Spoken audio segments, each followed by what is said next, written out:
Hey y'all, it's Maddie here with Junk in the Trunk by Maddie, and I'm here bringing you another fun envelope trash to treasure tutorial. You're going to need 5 envelopes. They all need to be the same length and width, and we're going to fold all 5 of them in half.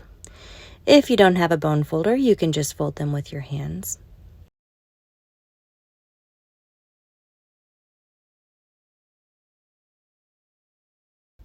And there we go. We've got all 5 folded in half.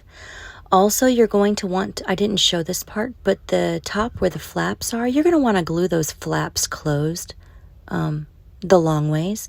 And then we're going to be trimming the ends. Both ends are getting trimmed open. You're just going to take a tiny amount off of the end just to open it up. These are going to be our pockets. So again, make sure you glue the long flap closed, and we're going to be trimming both ends open. Okay, now it's time to create our tabs. These tabs are going to be what we're using to hold our envelope ends together.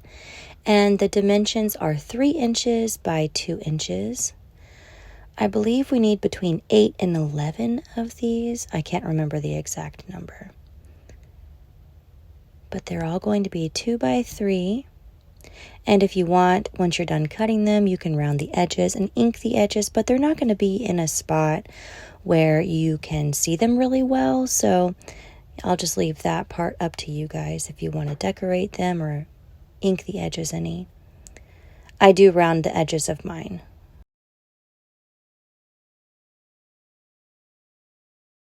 And now for the messy part. So I'm using spray inks, the distress inks. The color I'm using is Fallen Acorn. And instead of covering the envelopes in paper like I normally do, this time I decided to distress them with some ink. And I'm just using an old Coca-Cola box to place my envelopes in so I don't get the ink everywhere. And I just spray the front and back of each of the envelopes. And once they dry, I wipe off the window if any of them have a window. And there's the finished product. They're nice and crinkly. All right, so now is time for the tabs. We're going to be connecting our envelopes with these tabs. You're going to start by folding them all in half. You can just use your fingers, or you can get them nice and crisp with a bone folder. And once all of those are done, we're going to be connecting the envelopes ends with these. You're going to use some Fabri-Tac or some tacky glue, whatever kind of adhesive you have on hand. I'm using Fabri-Tac. And it's pretty easy. You're just going to connect the 2 ends and press down. Make sure that it's even. And that's pretty much it. And then you're just going to add the next envelope and connect those 2 ends with a tab.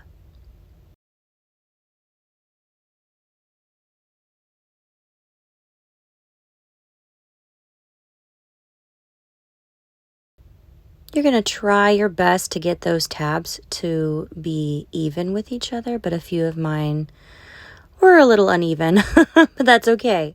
It's part of the process. And you know what? It's junk journaling, so it doesn't have to be perfect. I just love the way that the ink looks on the envelopes, and you don't have to do the extra steps of adding paper. Now, I mean, if you want to add paper, you can. It's going to make it a little bit bulkier, but it can be done. I've done it before. And there's our beautiful fan. Now look at all those nice little ephemera pockets. And, oh my goodness, added bonus, we've got signature pages. And these pages, you can see through the window, and whatever you add inside the accordion pockets, you can see in the window, which will be really cool. Now, we're going to be cutting some cardboard or chipboard. You're going to want it a little bit bigger than the book itself. I made mine probably 1/2 inch bigger so that it kind of hung over on all sides. You're going to want a front and a back.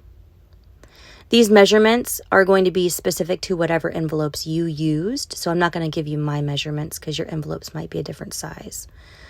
So chipboard on the outside. I'm going to show you guys how to cover this board in paper, but you can also do it in fabric. It's pretty easy. You're just going to be measuring. You want the paper about 1 inch bigger on all sides. And I just kind of fold it over here just to make me a line so I know where to trim. And I make a little mark in the middle so I know where to cut. I'm going to be using my straight cutter for this part. We're just going to trim off the excess. And then we're going to cut that one in half.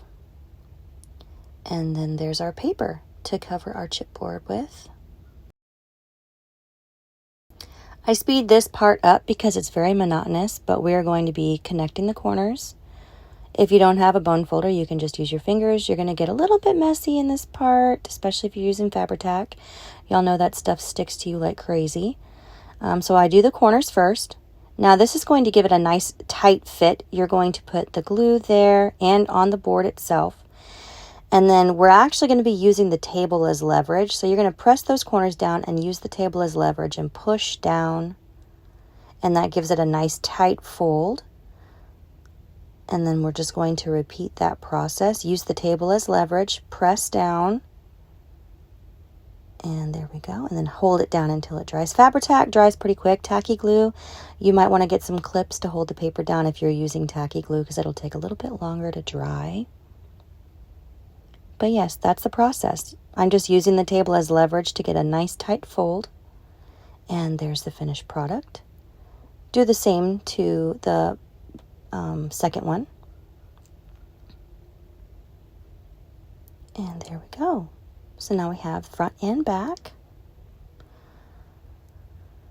Now for the fanning end, there's the end that has the pages and then there's the end that has the pockets. The end with the pockets, you're going to want a little bit closer to the edge of the chipboard. It just makes it fan prettier.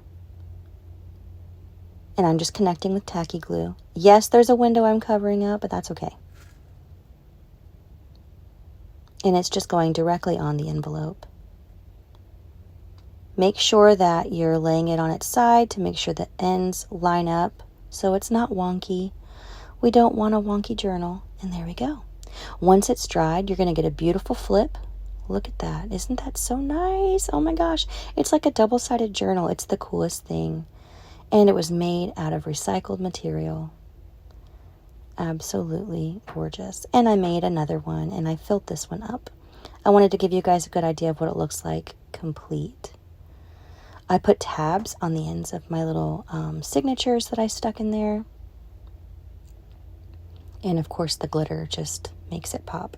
I love that. I can't get enough of this little design. And on these little pages in here, you could glue in signatures if you wanted. Or you could put bookmarks or paper clips with some ribbon on it. But this basically is its own little standalone journal, little mini journal. And it can hold so much ephemera in those pockets. It's insane. And if you wanted to make it extra, you could add more envelopes if you wanted. Instead of doing 5 envelopes, you could do 6 to 8 and make it really fat. But there it is, all stuffed. Lots of little ephemera goodies in there. I was even able to add signatures. It's insane the amount of space this little thing packs. And I love this paper so much. It's super thick. And look at how cool it looks in the windows. Whenever you fill up all of the little pockets. I love that. Okay, well, I hope you guys enjoyed this tutorial. Again, my name is Maddie. If you're new here, my page is Junk in the Trunk by Maddie, and you can find all of these fun little trash to treasure tutorials on all major social media platforms. I hope you guys have a fabulous day, and let me know if you make one. I want to see it. You can post pictures in our Trash to Treasure group. I'd love to see your finished product. You guys have a fabulous day. Bye-bye.